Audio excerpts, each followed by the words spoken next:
Hello everybody!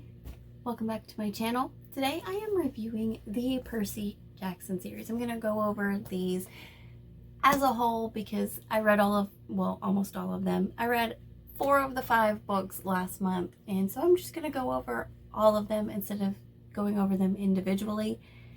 It may be a little bit of a long video, but you know, we're here for the reviews. So book number 1, Percy Jackson and the Lightning Thief. Here we meet our main character, our main protagonist, Percy Jackson, and we find out that he is a demigod. His father is one of the Greek gods, and you find out exactly which Greek god it is later on in the story, so I'm not going to spoil it if you have not read it.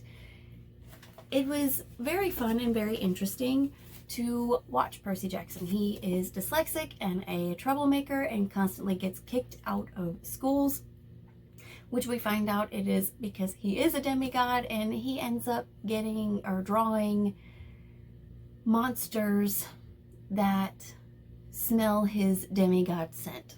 And if it's anything like a preteen boy scent, I can understand how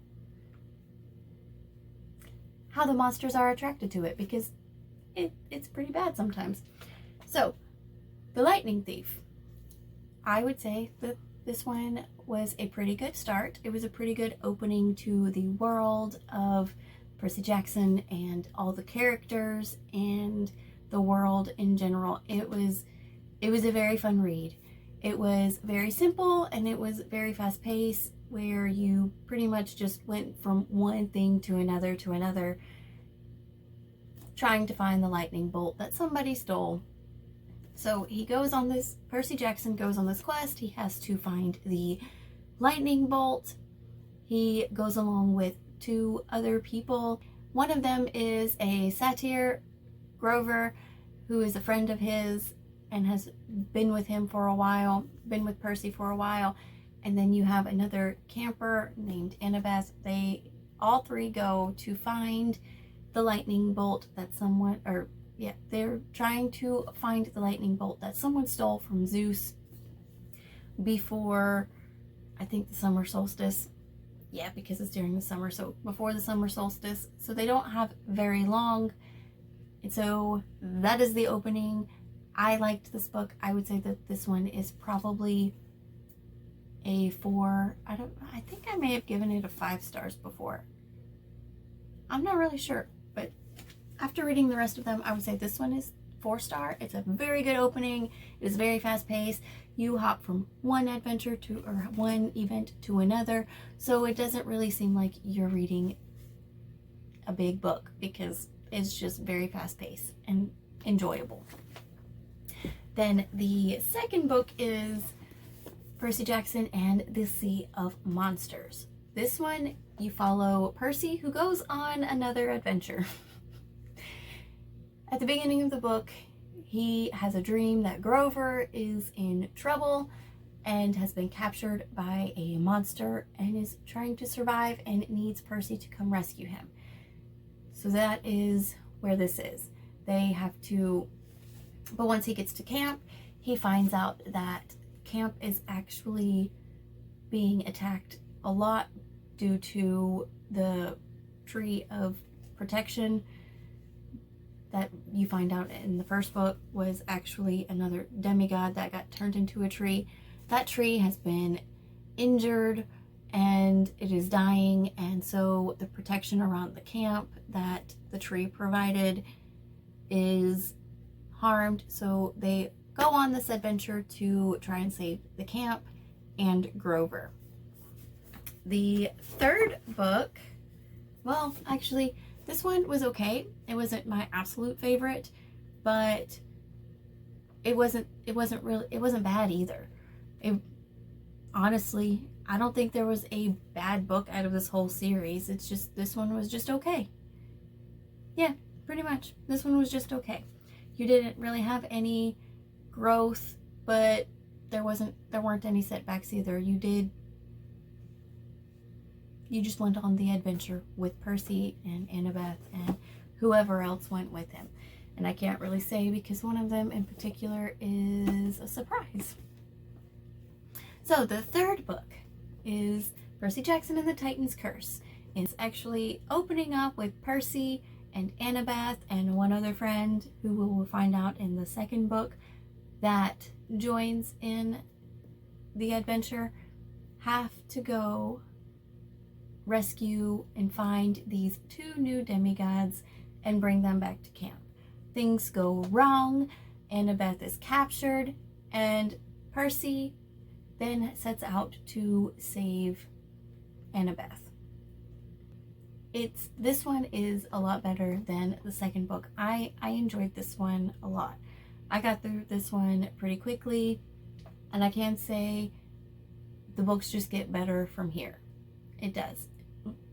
None of them are bad, but this one, I will say, is where the shining starts. It's pretty good. Next is Percy Jackson and the Battle of the Labyrinth. In this one, it opens up with Percy at school going to his 9th grade orientation or freshman year orientation. Things go wrong. He ends up having to leave and go straight to camp. They're getting ready for the enemy to invade their camp and attack their camp, so they're getting things ready for a fight. Then they find a labyrinth and decide to go into the labyrinth, where Annabeth is chosen to lead the quest. So Annabeth chooses Percy and Grover and one other person to go along, and they end up getting split up and having to find someone else that actually can help them navigate the entire labyrinth. That is the book. The personal growth in this is amazing. Rick Riordan did an amazing job of showing the growth and showing them grow up in this book. You really see them start to blossom and come into themselves and really, really develop. I still think the humor in it is amazing. I love dry humor. It's great. I love dry humor. It's great. And the balance of humor in these books, along with the action, along with having to cope with losing some people, and Rick Riordan did an amazing job with that. And the last book, I'm losing it. The last book is The Last Olympian. And in this one, Percy and the rest of the camp are all getting ready for the final battle. The final battle that ends everything and stops the enemy from taking over the world and Olympus. This one, you see the relationship of Percy and Annabeth blossom. They start to realize they do have feelings for each other, although it's not, in the whole series, honestly, it's not a very prevalent thing. Romance isn't very prevalent in these books, but you do see that they do have feelings for each other. And you also see the mother giving her blessing, even though she knows that her son Percy is about to do something dangerous and possibly stupid, but she knows she can't stop him from doing it, and he has to do what he has to do. And she loves him and lets him do it. I enjoyed this book a lot. I would say that this one is probably my second favorite. My first favorite is the Battle of the Labyrinth, and then this one. Although I do think them making Percy OP in this book would I mean, really, they just made him a little OP. He didn't have to be that way. He could have struggled a little bit more. And he did. He did struggle. But yeah, I liked it. It was fun. Seeing everything come together and seeing Percy realize that even though the prophecy was about him, he didn't have to do it alone, and it was really good. He realized he could rely on his friends and his family. He didn't have to do it alone, no matter what the prophecy said, and it was good. It was so good. The ending was great. It tied up really well. I enjoyed it. I enjoyed it. There are a few things in here that I can't say it bothered me a little bit. And the first one was the way they talked about affairs. I know in actual Greek mythology that Greek gods had affairs with mortals, even though they were married to other gods or goddesses, and that's how demigods came about. However, I don't really think the comments about it really made any difference in the story and could have just as easily been left out, such as where Percy is talking to Mr. D and he's talking about having another child with a mortal or something along those effects, or having a relationship with a mortal, and Percy brings up, aren't you married? And Mr. D was like, so what is it to you? A lot, actually, a lot, because there's no reason that needed to be in there. Those comments could have just as easily been left out. It didn't make any difference to the storyline or the plot line. Let's not make showing kids that it's not a big deal to have an affair, okay? That's one issue that I had. You know, I just do not do affairs or infidelity. I don't have any sympathy for that. I don't like it in any books.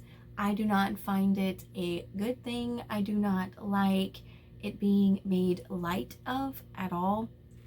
It's just one of those things where it is not okay, and to me, there's just no redemption coming back from that. Another thing that I didn't really care for was the way they sacrificed to the Greek gods. At dinner time, they would go up to a fire and scrape a portion of their food into the fire because the scent is pleasing to them. Why? I guess Rick Riordan was trying to show what people back then did. They offered things to Greek gods. I don't know. To me, I just didn't think that really needed to be in there either, but it's also a good learning lesson, I guess. I can teach my children about Greek mythology, and I can teach them about fake gods and all of these things, but it's one thing I didn't really care for a whole lot. And then another thing I didn't really care for a whole lot was the kind of just dropping the bomb of Percy's mother being abused, and then it's not talked about at all in anything else. It's like at the end of the first book, it's just like a bomb is dropped that she's being abused by her husband at the time and she's staying with him because of his absolutely horrid stench, masking the scent of Percy's demigod scent, so it keeps the monsters away. And so she stayed with him to protect Percy, and Percy finds that out. And if I were in Percy's shoes, I would feel absolutely awful that my mother had to deal with that and had to go through so much abuse for several years to try and protect me. And that aspect wasn't really explored at all. It was just kind of dealt with at the end of the first book and never spoken of again. I don't know why. I don't even know why it was even put in there if we weren't going to work through any of those emotions. But to me, I felt like that could have been explored a little more with Percy. Those feelings of guilt, those feelings of moving on. And so yeah, those are three things that I did not like about the series. And What I did like about the series, I enjoyed the character growth in this. I enjoyed it a lot. You see them as 11-year-olds at the beginning, or 12. They're 11 or 12, I can't remember. And you watch them grow up in the books, and they start at the end of the last book. You see them become such strong, independent, and very capable young men and women. It's, to me, the character growth was amazing in this, and I can understand why so many people enjoyed it, especially if you grew up with these books and having to wait for them. I know whenever I had to wait for Harry Potter books, it meant a lot to me each time a book came out, because I was growing up with them and having to go through those emotions with them, and they're the same age. It meant a lot to me, and there's a lot of nostalgia there. And so I can see why this series is some people's Harry Potter, because they grew up with them and they went through these emotions, and the series does a very good job of laying out how hard it is for a preteen and teenager to find themselves and grow, and I enjoyed that aspect a lot. And another thing that I liked was the relationship between Percy and his mom. They had such a sweet relationship, and I really did enjoy it. She was there for him. She wanted to protect him, but she knew that she had to let him do the things he had to do. So she let him, and even drove him sometimes.